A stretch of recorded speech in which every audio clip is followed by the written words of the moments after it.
Now, I have never made a video like this. This is something that is just very much off the cuff. I've written some stuff for it. So I've been playing the new Alone in the Dark. It's been one of my most anticipated games since it was first revealed back in August of 2022. And after multiple delays, October 2023 to January 2023 and then January to March, it finally released. And I'm disappointed. The HDR, that shouldn't be on. The HDR is just flashing on and off. Look, see? Let me go forward again. Not do it again, probably. Yeah, see? It's just flicking on and off. This game is one of the buggiest I've ever played.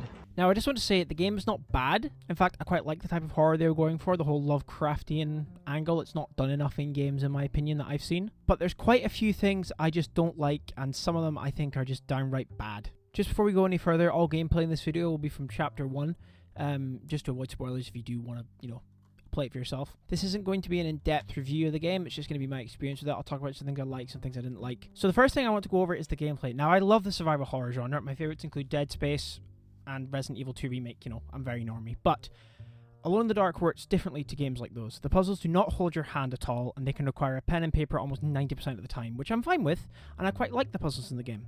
What I don't like, however, is the overall combat in the game. When I first started the game, it felt so floaty and janky, I had to stop and genuinely consider just giving up because I was getting so frustrated with the aiming. Now, I do play on console, but games like RE2 Remake, Dead Space, the list goes on, control absolutely fine on console, no issues. Now granted, as I played more, the aiming got easier, but it still felt extremely clunky and there was just something off about it. The melee combat, I would argue, is even worse, as it might be the worst melee combat I've experienced in a video game. I might be wrong, my memory's bad. It feels floaty and non-impactful, and it doesn't lock on, so you can find yourself wailing on an enemy, but the hits don't connect at all. It's very frustrating. The general layout of the house is great, I think. It takes some time to get used to, as you would expect, and the backtracking is quite fun when it comes around. The performances by our two leads are pretty good, although the models have this kind of uncanny valley look to them, but that's just a nitpick as this game isn't AAA. But the performances from Arbor and Comer are great, as you would expect. Visually, the game looks quite good, although it does have that Unreal Engine look to it, because it does run on Unreal Engine 4. It does have that weird kind of look to it that I see sometimes, but it looks good. Now we get on to the biggest problem I've had with this game, and that's the bugs. As you would have seen at the start, there was a glitch I had with the HDR just flickering on and off constantly. I've encountered a lot of bugs. I managed to record some of them once I decided I might do a video on it. Here's a few now.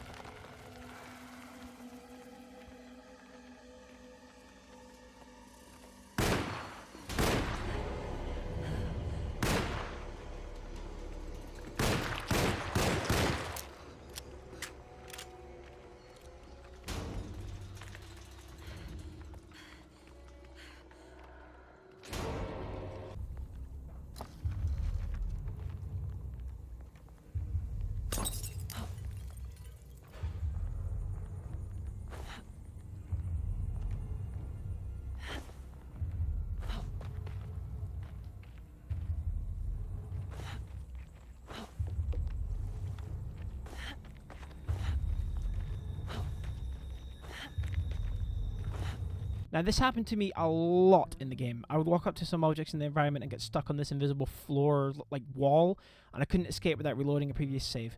The first one even happened on my first playthrough in the hallway just before the first combat encounter.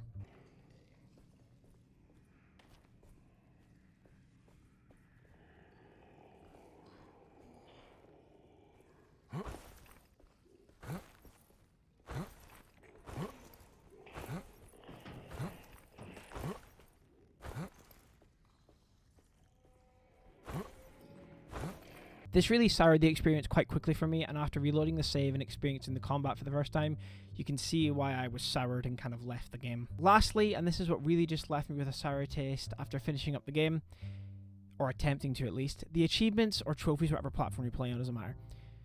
The achievements are buggy as hell. Now, I'm lucky to only have experienced one, but apparently there have been loads, because when I tried to look up the solution for the one achievement that I didn't get, I found that before the latest patch, seems like every achievement was bugged. So I'm lucky in that regard that only one of mine didn't pop. And even now, some people say that a lot of them still are bugged, so, it's not great. and I shouldn't have to say, oh, it's good that I only had one bugged achievement. I shouldn't have to have a bugged achievement. As an achievement hunter myself, when achievements are bugged, it really ruins the experience even more. By the end of my second, and I was hoping final playthrough, I had all the achievements but one, and I was actually enjoying the game for what it was. I got used to the combat and wasn't encountering as much bugs, and was ready to finish on a good note. But then the credits rolled, and my last achievement didn't pop. Teetotaler, I believe it's pronounced? Complete the game without healing once. Now I just thought, okay, maybe I accidentally healed at one point, which did annoy me, but wasn't enraging. So I did a little research, and people were saying all different manner of things about this achievement / trophy. I saw a lot of people saying, do it in one sitting, manual saves only. So I did that. An hour and 45 minutes later, the credits rolled, and still no achievement. This is when I got truly annoyed and decided I would make this video. An hour and 45 minutes wasted for nothing. Now, I have seen people say, oh, you can only get it with Edward, or delete all your saves, then try. But fuck that, it should just work first time. I might go back to it when it's fixed, but I'm just really annoyed at how this has turned out. I've never made a video like this before, and I don't know if I will again, but here we are. It's funny because in the time between me starting this and eventually coming back to it, I actually bought Suicide Squad Kill the Justice League, and I've had no bugs with that whatsoever. I've had a really great time with that, and I actually quite like the game. I'm not saying that it's better than Alone in the Dark when it's fixed, but right now I had more fun with that, and it was less buggy, and I was surprising because from what I heard, the game was just an utter trash pile. But in my opinion, it's not. But that's besides the point. So that was my experience with the new Alone in the Dark game. Overall, I wouldn't recommend this to anyone until it's been fixed properly. I do think it's probably worth around £40 if it worked, but right now I would avoid it, which is really sad because, like I said, I was really looking forward to it, and we don't get enough survival horror. Like, I say big budget, like mainstream ones, but this is it. So let me know what your thoughts on the game are in the comments, and I hope you enjoyed this rant / thoughts video.